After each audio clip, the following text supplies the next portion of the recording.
안녕하십니까. 요새 날씨도 갑자기 많이 추워졌는데 건강에 주의들 하시고요.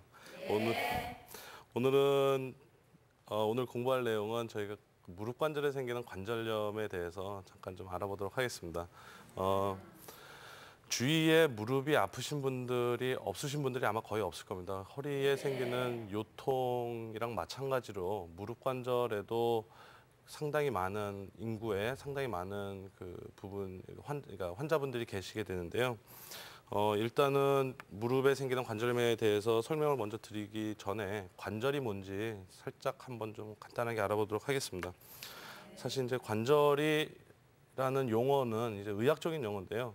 사실 일상생활에서 가장 많이 접하는 의학적인 용어 중에 하나예요. 근데 사실 일반인들이 관절이 뭐다라 그러면 여쭤보면은 정확하게 정의를 내릴 수 있는 분은 그렇게 많지는 않아요. 그러니까 그래서 제가 간단하게 근데 오늘 간단하고 비교적 정확한 관절에 대한 그 정의를 말씀을 드리도록 하겠습니다. 일단 관절이라는 거는 뼈가 만나는 곳이 무조건 다 관절이라고 생각하시면은 비교적 정확한 답이 될 거예요. 우리 몸에 한 200개가 넘는 뼈가 있죠. 근데 200개가 넘는 제가 좀 전에 말씀드린 정의를 생각을 하면은 그러면 200개의 뼈가 있으면 다 어딘가에서 만날 텐데 그럼 200개가 넘는 관절이 있나요? 있습니다. 근데 이제 우리가 흔히 알고 있는 관절이라 그러면 손가락에 하나, 둘, 세 개, 손목, 팔꿈치, 어깨, 뭐 고관절, 무릎, 발목 뭐 요 정도 발가락에도 있고요. 아무리 세봐야 한 50개가 잘 안 넘으실 거예요. 근데 이제 예를 들어서 두개골 같은 경우를 들어볼게요. 머리가 이제 하나의 뼈라고 생각하기가 굉장히 쉬운데 보면 이제 이 위쪽 부분만 한 6개의 뼈가 모여서 관절을 이루고 있어요. 그러니까 거기에도 벌써 한 대여섯 개의 관절이 있다는 얘기거든요. 제가 이제 말씀드리고자 하는 거는 우리가 알고 있는 의식하는 관절은 결국 다 움직이는 관절들이고요. 우리가 알지 못하고 그러니까 안 쓰인다고 생각하는 관절들이 상당히 많이 있다는 거죠. 제가 이 말씀을 드리는 이유는 뭐냐면 관절을 이제 종류를 나누다 보면은 여러 가지 방법이 있습니다. 제가 좀 전 지금까지 말씀드리는 대로 가장 크게 하는 거는 움직이는 관절인지 안 움직이는 관절인지를 구분하는 게 가장 크게 구분할 수가 있겠고요. 그 다음에는 이제 조직학적으로 어떤 조직으로 구성되어 있는지에 따라서 몇 개로 또 나뉘고요. 이게 또 움직이는 관절이면은 어떤 움직임을 가는지 예를 들어서 팔꿈치나 무릎 같은 경우에는 경척 관절이라고 해서 구부렸다 폈다만 되거든요. 근데 이 어깨 관절 같은 경우에 이렇게 많이 돌아가죠. 이런 건 이제 볼앤 소켓이라 그래서 이런 모양의 그래서 굉장히 큰 움직임이 일어날 수 있는 그렇게 구분이 됩니다. 근데 이제 관절이 아프시다고 하면은 이제 몸에서 문제가 생길 때 관절에 문제가 생길 때는 간단하게 생각해 보세요. 움직이는 관절이 문제가 될 것 같으세요? 안 움직이는 관절이 문제가 될 것 같으세요? 라고 생각을 하시는데 관절이 이제 문제를 일으키는 것은 다 움직이는 데서 보통 나옵니다. 네, 움직이는 데서 나오고요. 이유는 생각보다 간단해요. 움직임이 있으니까 움직이게 되면은 결국은 마찰이라는 게 생기게 되고요. 두 표면이 있으니까요. 마찰이 생기게 되면은 마모가 일어날 수밖에 없습니다. 이게 우리가 지구에 이 중력이라는 데가 있는 데서 살기 때문에 그 물리학적인 어떤 그런 요인들을 갖다가 결국은 그런 것들이 병을 일으키게 되는데요.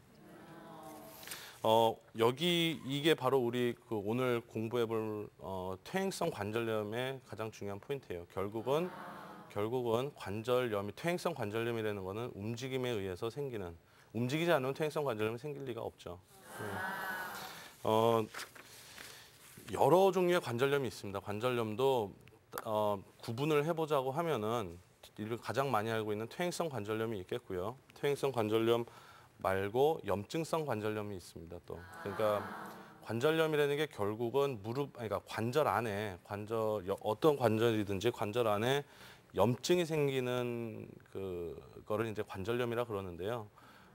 이게 퇴행성으로 생기면 퇴행성 관절염, 어떤 염증 때문에 생기게 되면 염증성 관절염, 뭐 그러니까 다쳐서 생기는 건 외상성 관절염. 그러니까 여러 가지 원인별로 이렇게 관절염이 분류가 되는데 가장 많은 거는 이제 퇴행성 관절염이고 우리가 오늘 공부해보고자 하는 것도 퇴행성 관절염에 대해서 공부를 잠깐 해보도록 하겠습니다.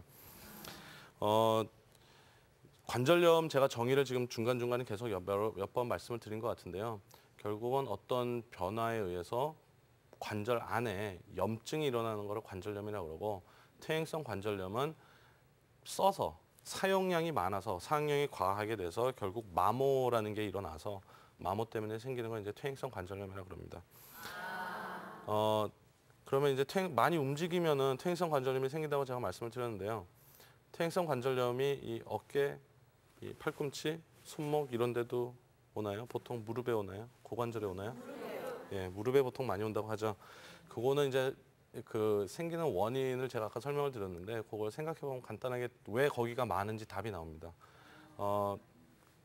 여기는 이제 그냥 움직임만 있죠.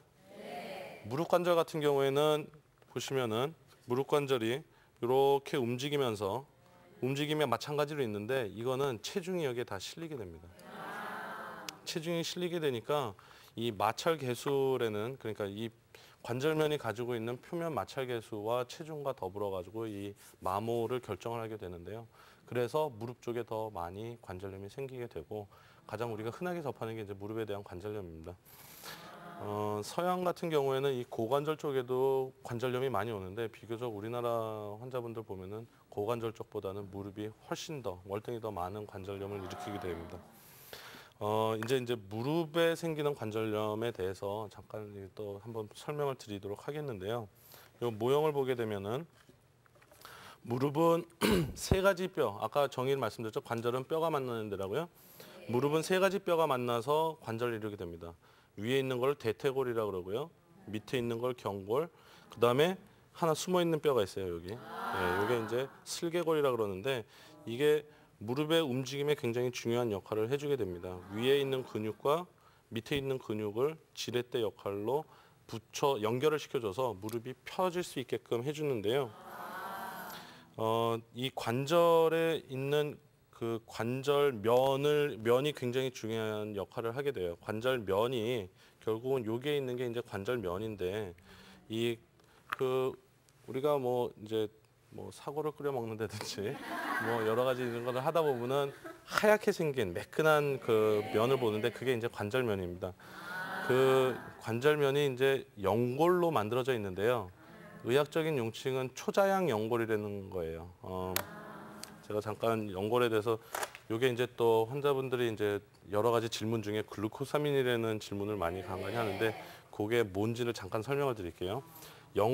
관절은 이제 연골로 이루어져 있는데 이 연골을 보면은 이런 여러 개의 그러니까 제2 교원 섬유예요. 종류가 있는데 이 교원 섬유에는 바탕을 가지고 있고요. 이런 바탕 섬유 안에 짜잘한 이런 어떤 단백들이 이렇게 들어가 있어요. 이렇게 제가 원으로도 표시를 하고 지금 짝대기로도 표시를 하는데 요거를 확대해서 보게 되면은 하이알유로닉 산이라는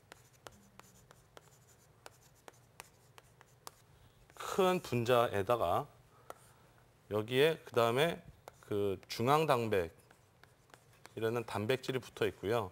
이 단백에 여러 가지 단백 다당류라는 게 붙어 있습니다. 거기에 글루코사민이라는 것도 있고요. 콘드로이틴이라는 것도 있고요. 케라탄 설페이트 뭐 이런 여러 가지 그 짜잘한 단백들이 이렇게 붙게 되는데 그게 여기에 들어가서 이게 이제 연골을 이루게 됩니다. 환자분들이 가끔 자주 물어보세요. 이 글루코사민을 먹으면 관절에 좋은지. 굉장히 이제 의학적으로는 컨트로버시해요. 이게 그렇다는 분들도 많고 또 아니다라는 분들도 많은데요. 간단하게 그냥 흘러가는 과정을 상식적으로 한번 생각을 해볼게요. 우리가 글루코사민을 먹죠. 입으로 들어왔어요. 그러면 위로 내려가겠죠. 위에서 약이 어떤 식으로든 분해가 돼서 소장으로 가서요. 소장에서 흡수가 되겠죠. 흡수가 되면은 어디로 가나요? 피로 가죠. 그럼 이 피에 있는 이 우리가 그러니까 섭취한 글루코사민이 피에서 몸을 돌아다니다가 뼈로 가서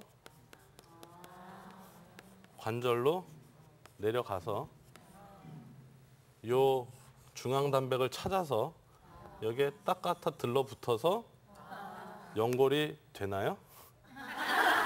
그래서 아직 증명돼야 될 것도 많고요. 이게 아직은 제가 환자분들 이게 사실 이러면은 반발하시는 선생님들 굉장히 많으실 거예요. 근데 상식적으로 생각해 보면은 별로 조금 힘든 것 같은 느낌을 많이 받아요. 그 확실한 거는 뭐냐면 효과를 보시는 분들이 있으세요. 효과를 보시는 분들이 있는데 어떤 기전인지는 아직 의학적으로 밝혀진 거는 없고요. 근데 계속 이제 논문들은 나오고 있거든요. 근데 아직은 좀 더 공부가 돼야 되는. 10명 중에 10명 다 효과 보지는 않으세요. 분명히. 그거는 확실합니다. 10명 중에 제가 보아서는 드신다는 분은 맞는데 무릎이 드시는 분을 제가 많이 본다는 얘기는 무슨 얘기냐면 효과가 별로 없다는 얘기예요. 안 아프니까 병원에 오시는 거겠죠. 절대로. 그래서 저희가 환자분들한테 이렇게 설명을 드립니다. 있으시면 드시고 약국에서 그냥 사실 수 있죠. 어디 가서든지 많이 사실 수 있어요. 사실 수 있는데 이게 사실 수 있는 이유가 뭐냐면 약이라는 개념보다는 식품 보조 식품제로 돼 있죠. 드시기 전에 한번 이런 거 생각해 보시면은 내가 먹을지 말지가 결정이 될 것 같아요. 드시더라도 이 정도를 내가 기대를 하고 먹겠구나. 그러니까 너무 큰 위장된 그런 거가 조금 환자분들이 드실 때 그런 걸 조금 고려를 하면은 조금 더 도움이 되지 않을까 해서 제가 사실 말씀을 잠깐 드렸습니다. 이 관절 연골이 형성이 돼 있는데 그 연골이 서로 맞대면서 움직이게 되는데요. 옆에서 봤을 때 무릎 관절은 이렇게 생겼죠. 이게 이렇게 왔다 갔다 하면서 이제 무릎 관절이 움직이는데 이 여기가 연골이죠. 연골이 이렇게 있죠. 요 연골하고 요 연골하고 이제 그러니까 닿으면서 이렇게 움직이게 돼요.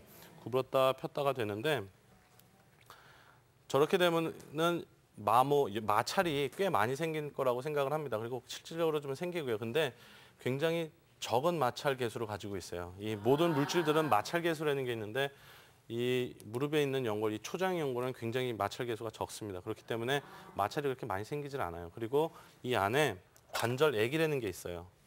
관절 안에 관절액이 있어서 윤활제 역할을 해줘요. 기름칠 정도의 역할이라고 생각하시면 됩니다. 오케이. 그래서 이렇기 때문에 우리가 무릎 관절을 굉장히 오랜 기간 동안에 한 50년, 60년, 70년까지도 오랫동안 쓰면서 체중벌을 하면서 계속 쓸 수가 있게 되는데요. 여기에 단점이 이제 하나 있어요. 이게 완벽한 게 아니기 때문에 연골은 신경도 없고요, 혈관도 없고요, 임파선도 없어요. 재생이 안 된다는 얘기. 아직 현재 의학으로는 재생시킬 수 있는 방법이 없습니다. 그래서 한번 망가진 무릎은 재생이 안 되기 때문에 제가 이제 환자분들 오시면은 보통 누누이 말씀을 드리는 게 관리 잘하라고 말씀드립니다. 이게 사실 어떻게 보면 아무나 할 수 있는 얘기고 굉장히 쉽게 이쪽 귀로 들어서 저쪽 귀로 흘러버릴 수 있는 말이긴 한데 재생이 안 되기 때문에 아껴 쓰는 수밖에 없어요. 아껴 쓰는 게 가장 중요하고 재생이 안 돼 있는 것 때문에 사실 이제 정형외과 의사들이 밥벌이 먹고 사는 거죠. 근데 이제 그 관절염이 이제 왜 생기는지 제가 이제 말씀을 드렸는데요. 얼마나 많이 관절염이 오실 것 같으세요, 환자분들이? 연령별로 많이 쓰기 때문에 물론 아기들은 있겠습니까, 없겠습니까? 적어도 퇴행성 관절염은 없어요. 염증성 관절염, 그러니까 청소년기 류마티스 관절염이나 이런 것들은 있을 수 있지만 적어도 많이 써서 생기는 퇴행성 관절염은 없고요. 55세가 되면은 우리나라 인구의 한 80% 정도가 침범을 한다 그러고요. 75세까지 사시면은 거의 99%까지 올라간다고 되어 있습니다. 거의 다예요, 그죠?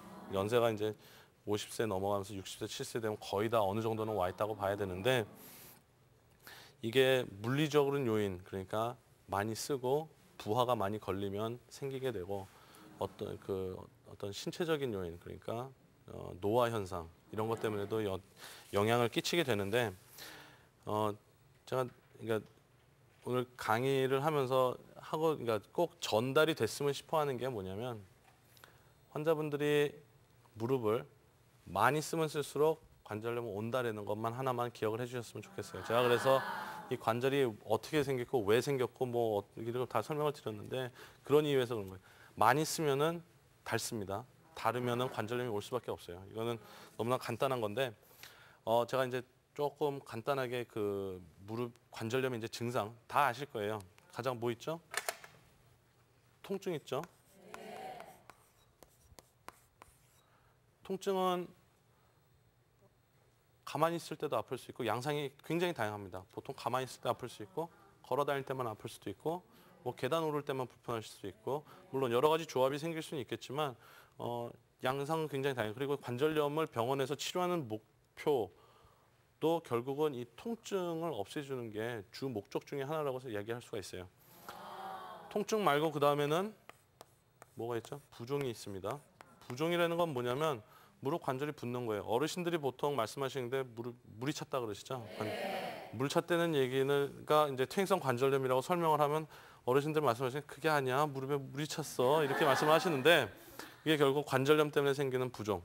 제가 아까 관절액이 있다 그랬죠? 관절 안에. 관절액은 매일같이 생성되고 매일같이 흡수가 됩니다. 그 조절 기전이 이렇게 밸런스를 이루고 있는 건데 그게 깨지게 되면서 흡수보다는 생성이 많이 되는 그래서 부종이 생기는 이게 물이 차는 현상이 나타나게 되는데요. 간간히 이제 물을 빼시는 분들이 있어요. 많이 차니까 불편하니까 굉장히 뻑뻑한 느낌도 많이 들고 그러면서 뺍니다. 근데 요거는 굉장히 조심하셔야 돼요. 왜냐하면 무릎 관절을 이게 물을 한번 빼게 되면은 계속 빼게 돼요. 굉장히 이게 반응적으로 더 생기기 때문에 내 몸이 요 정도 필요하다고 생각을 해서 이만큼 만들어 놓은 건데 그게 갑자기 쫙 빠지니까 없네? 더 만들어냅니다. 그러니까 더 부어요. 그러니까 이게 만성화가 될 수 있어요. 뽑으시는 분들 요새는 그렇게 사실 이제 계몽이 많이 됐어요. 무릎 관절 물 뽑으면 안 된다라고 많이들 알고 계시는데 그래도 종종 물 뽑아주세요 하고 오시는 분들이 있어요. 또 문제가 뭐냐면은 이 만성화가 되게 되면 여러 번 찌를 수밖에 없거든요. 왜냐면 무릎 관절이 부으니까 찌르면은 감염의 위험이 있어요. 아무리 병원이지만 그리고 아무리 소독이 된 주사기지만 그게 무릎 관절 한번 들어갔다 나오면은 그만한 위험 부담을 안고 있는 거. 왜? 피부에도 균이 살고 있는 건 다 아실 거예요. 타고 들어갈 수가 있고요. 그 소독 자체가 어디 기계에서 뭐 잘못됐을 수도 있는 거고요. 어떻게 보면 그러니까 여러 가지 위험이 있기 때문에 그거는 꼭 그 관절 전문의하고 상의를 하신 다음에 관절에 물을 뽑는 거가 그렇게 됐으면 좋겠어요. 또 하나 대표적인 게 뭐냐면 구축이라는 겁니다. 제가 이게 계속 의학적인 용어만 쓰는데요. 구축이 뭐냐면 관절이 굳는 거예요. 관절염 심하신 분들 무릎이 다 펴지지도 않고 구부러지지도 않고 이런다 그러시죠. 이런 겁니다. 관절염의 증상은 뭐 대부분이 다들 아세요. 비교적 간단하니까요. 근데 이제 그러면 이제 환자분들이 병원에 오셨어요. 병원에 오셔서 관절염이 무릎이 아프다 그러고 오시면 이제 병원에서 얘기를 합니다. 통증의 양상에 대해서 물어봐요. 어떻게 아프시냐, 언제 아프시냐, 뭐 움직일 때 아프냐, 가만히 있을 때 아프냐. 그리고 그 다음에는 얼마 동안 아팠냐, 어디가 아프냐 이렇게 물어보고 그 다음에 이제 하는 게 그럼 엑스레이를 한번 찍어봅시다 그러고 엑스레이 찍습니다. 그럼 무릎 엑스레이는 보통 서서 찍어요. 서서 찍는데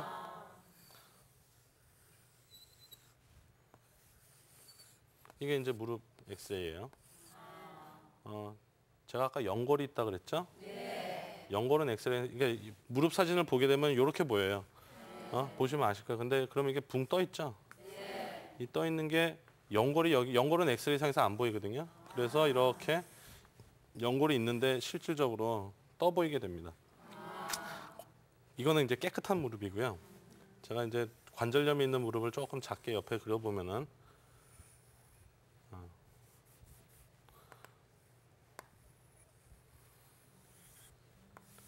차이가 약간 있는데요. 뭐냐면 이 높이가 조금 달라졌죠? 그리고 여기가 보통 하얗게 변해 있어요.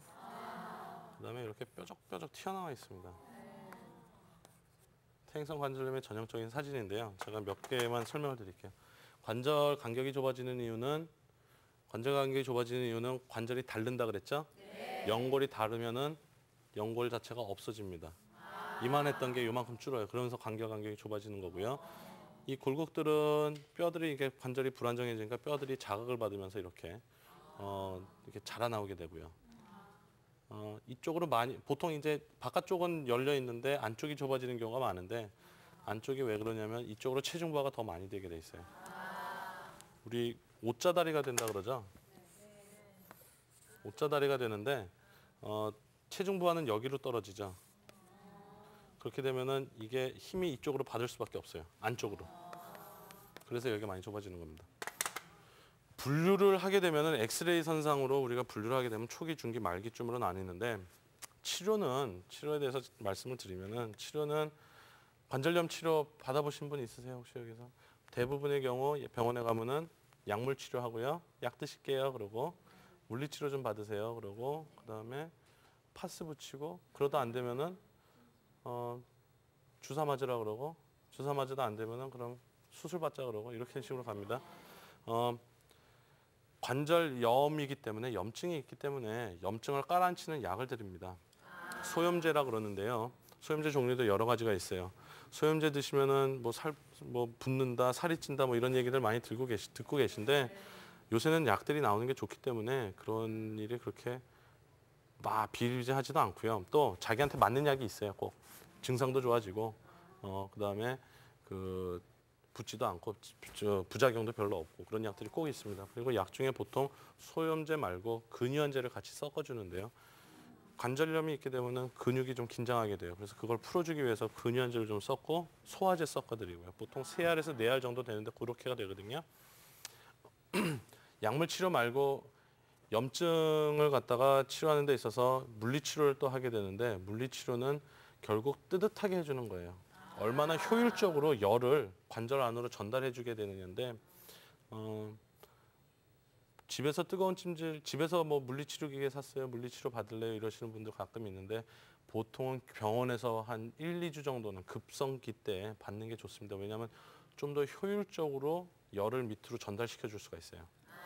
그래서 병원에서 받으라고 말씀드리는 거예요. 병원에서 몇천 원 더 내라고 받으라고 그러는 게 아니고 그 병원에서 기계들이 조금 더 전문화된 기계이기 때문에 받으라고 말씀을 드리는 거고요. 그 다음에는 이제 운동 치료가 있겠죠. 운동 치료는 뭐냐면 근력을 강화시켜 주는 거예요. 얼마나 근육이 단단해지게 해줄 수 있는지 단단하게 되면 될수록 무릎이 보호를 받으니까. 제가 보존적인 치료 조금 말씀드렸는데 거기다가 이제 무릎 안에다가 주사 놓는 거 있죠. 그거에 대해서 잠깐 간단하게 말씀드릴게요. 관절액이 있다 그랬죠. 관절액이 조금 보충을 해주는 거예요. 영양제를 준다고 생각하시면 돼요. 아까 여러 가지 그 주사제 중에서 요새는 이제 그 뼈 주사라는 그거는 잘 안 맞으시는데 스테로이드 제제예요. 강력한 항염증제입니다. 그러니까 염증을 확 깔아앉혀주기 위해서 쓰는데 다른 부작용들이 많기 때문에 효과는 좋은데 비해서 부작용이 너무 많기 때문에 딱 필요할 때만 쓰게 되고요. 관절 주사를 일주일에 한 번씩 3번이나 5번 맞는 주사가 많습니다. 그게 뭐냐면 요거예요. 요게 주성분이 된 요 하이알루로닉산이 주성분이 된 거를 넣어주는데 이 하이알루로닉산이라는 게 관절액에도 있어요. 관절 안에도 제가 있다고 그랬죠. 요 안에 있는 거라고 관절 안에 있는 거라고 말씀을 드렸는데 여기도 있어가지고 여기서 윤활제 역할을 해줍니다. 그러면서 영양분을 무릎에 공급을 해주는 거예요. 그런 치료가 있고요. 이제 보존전 치료가 안 될 때는 결국 수술적인 치료로 가죠. 수술적인 치료는 방법이 크게 한 2-3가지로 나뉩니다. 관절경이라는 거가 있고요. 인공관절이 있고요. 관절경은 무릎을 깨끗하게 청소해 준다는 생각을 하시면 되고요. 인공관절은 너무나 망가진 무릎이기 때문에 그거를 새 걸로 바꿔준다고 생각하시면 돼요. 무릎 인공관절에 대해서 제가 다음 시간에 그리고 관절경 수술에 대해서 좀 간단하게 그리고 좀 더 인공관절에 대해서 설명을 드리도록 하겠습니다.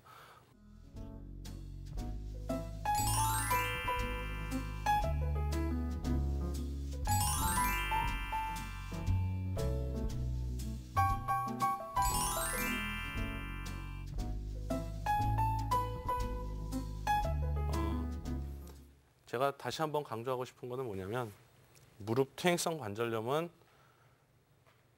관리가 굉장히 중요하다는 거. 환자분들이 아무리 약을 먹고 뭐 이런다 그러지만 그것도 물론 중요합니다. 중요하지만 얼마나 내가 아껴 쓸 수 있는지가 가장 중요한 겁니다. 그래서 초기 단계 그러니까 관절염 환자들이 중기로 넘어가지 않고 중기의 환자들이 말기로 넘어가지 않아서 좀 더 그 힘든 그 치료가 아닌 좀 비교적 간단한 치료로 일상생활을 편하게 지내실 수 있도록 하는 게 환자분들이 그것만 알아주셨으면 감사하겠습니다. 경청해 주셔서 감사하고요. 다음 시간에 뵙도록 하겠습니다. 감사합니다.